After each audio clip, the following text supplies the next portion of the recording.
Shalom, selamat pagi kami sampaikan kepada saudara pemirsa pendengar channel YouTube ini. Doa dan harapan kami, kiranya saudara dalam keadaan sehat dan sukacita, terlebih selalu dalam penyertaan Tuhan di dalam menjalani hari ini. Firman Tuhan yang menyapa, menguatkan, dan meneguhkan iman kita untuk menjalani hari ini, tertulis di dalam Kisah Para Rasul, pasal yang kelima, ayat 29. Beginilah firman Tuhan, saya bacakan untuk saudara. Tetapi Petrus dan rasul-rasul itu menjawab, katanya, kita harus lebih taat kepada Allah daripada kepada manusia. Demikianlah pembacaan firman Tuhan.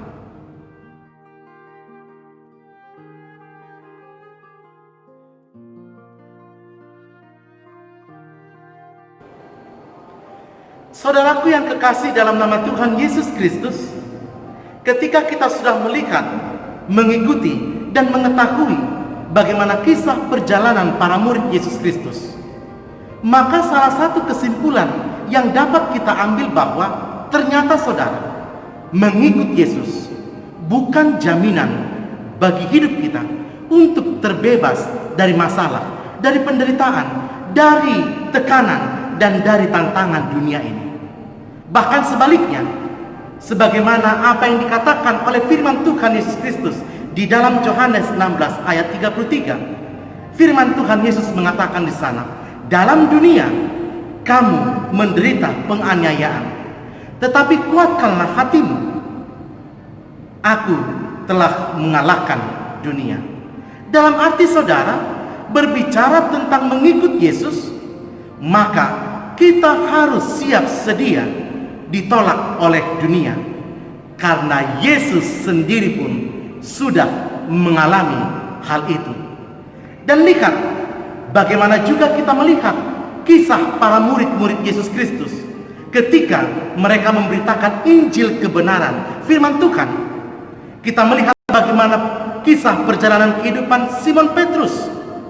Ia mati disalib, dan ketika ia mau disalibkan, ia meminta kepada orang-orang ketika itu, sungguh terhormat, sungguh tidak layaknya saya disalibkan sebagaimana Yesus yang saya sembah. Oleh karena itu, sesuai dengan yang diminta oleh Simon Petrus sendiri, akhirnya pun ia mati disalib dengan terbalik, kepalanya di bawah dan kakinya di atas. Dan juga kita bagaimana melihat kisah perjalanan kehidupan murid Yesus Kristus yang bernama Yohanes. Ketika Yohanes sebelum dibuang ke Pulau Patmos, terlebih dahulu dia dimasukkan ke dalam perapian penggorengan yang menyala-nyala. Akan tetapi Tuhan masih memakai Yohanes, dan dia diasingkan ke Pulau Patmos, tersendiri di Pulau Patmos. Dan Tuhan memakai Yohanes ketika itu untuk memberitakan tentang kehidupan akhir zaman. Dan di sanalah Yohanes mengakhiri kehidupannya.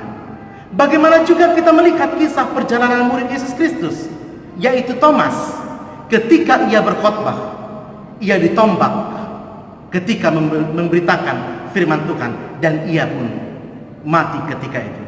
Saudara, banyak lagi kisah tragis perjalanan murid Yesus Kristus ketika mereka mengabarkan Injil kebenaran firman Tuhan. Akan tetapi di atas semuanya dialami oleh para murid-murid Yesus Kristus, ketika mereka hidup menderita, ketika para murid hidup di dalam penganiayaan, bahkan mereka mempertaruhkan nyawa mereka, mereka tidak menyerah untuk memberitakan firman kebenaran Tuhan Allah.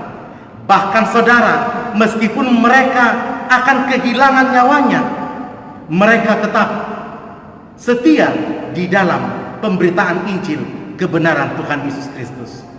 Mungkin kita akan bertanya saudara, apa yang menjadikan para murid bertahan sehingga mereka bahkan kehilangan nyawanya untuk memberitakan firman Tuhan?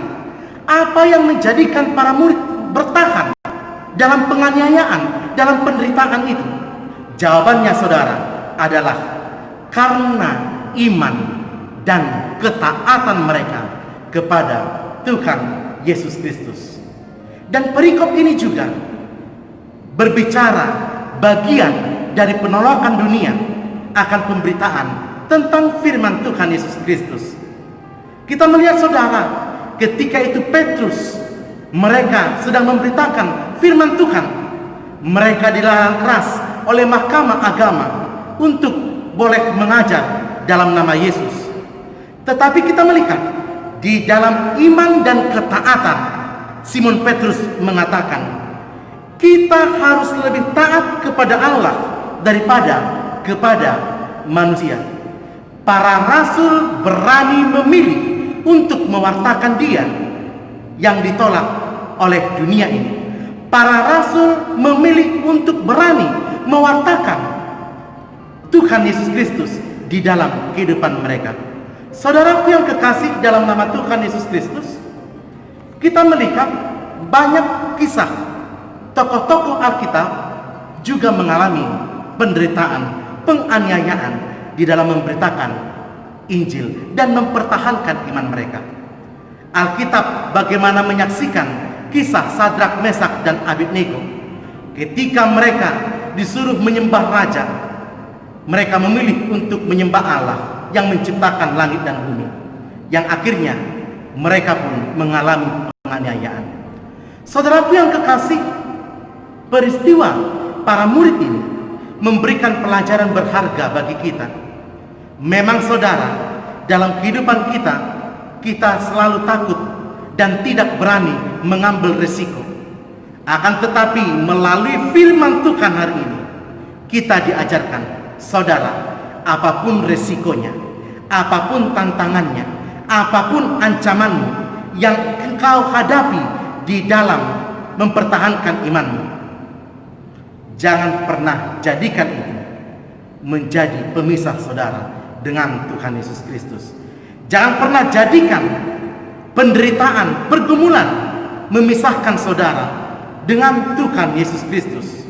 Mungkin saudara, kita diperhadapkan dengan tekanan, ancaman ketika kita di kantor. Kita diberikan pilihan mempertaruhkan iman kita demi jabatan. Mungkin dalam masyarakat kita selalu diabaikan karena kita pengikut Kristus. Bahkan di dalam dunia ini kita selalu mendapatkan penolakan.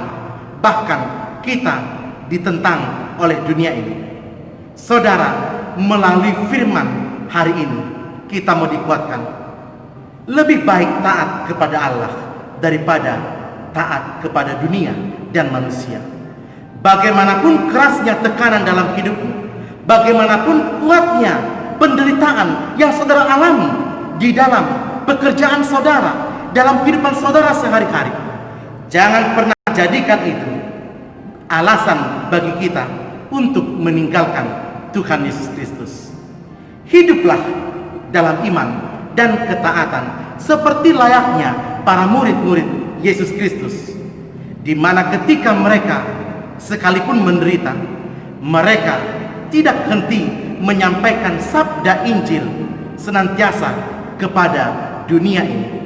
Biarlah saudara, firman Tuhan juga menguatkan kita, sebagaimana dikatakan oleh firman Tuhan, hendaklah engkau setia sampai mati, dan aku akan mengaruniakan mahkota kehidupan kepadamu. Jalanilah hidupmu, biarlah iman kita teguh kepada Tuhan Yesus Kristus. Apapun di dunia ini, jangan pernah jadikan itu menjadi penghambat bagi kita untuk bersekutu dengan Tuhan. Semoga Tuhan diberkati, semoga saudara diberkati Tuhan di dalam menjalani hari ini, dan yakinlah Tuhan menanti saudara dengan cinta kasih-Nya yang melimpah. Selamat beraktivitas, selamat pagi. Tuhan Yesus memberkati saudara. Amin. Kita berdoa. Terima kasih Tuhan, firman-Mu yang menguatkan kami untuk menjalani hari-hari kami. Biarlah kami layak seperti para murid yang terus mereka mempertahankan iman dan kepercayaan mereka untuk mengikut Engkau. Biarlah iman itu juga Tuhan kami miliki dalam menjalani keseharian kami. Banyak tantangan, banyak tekanan, banyak pergumulan yang kami hadapi dalam hidup kami.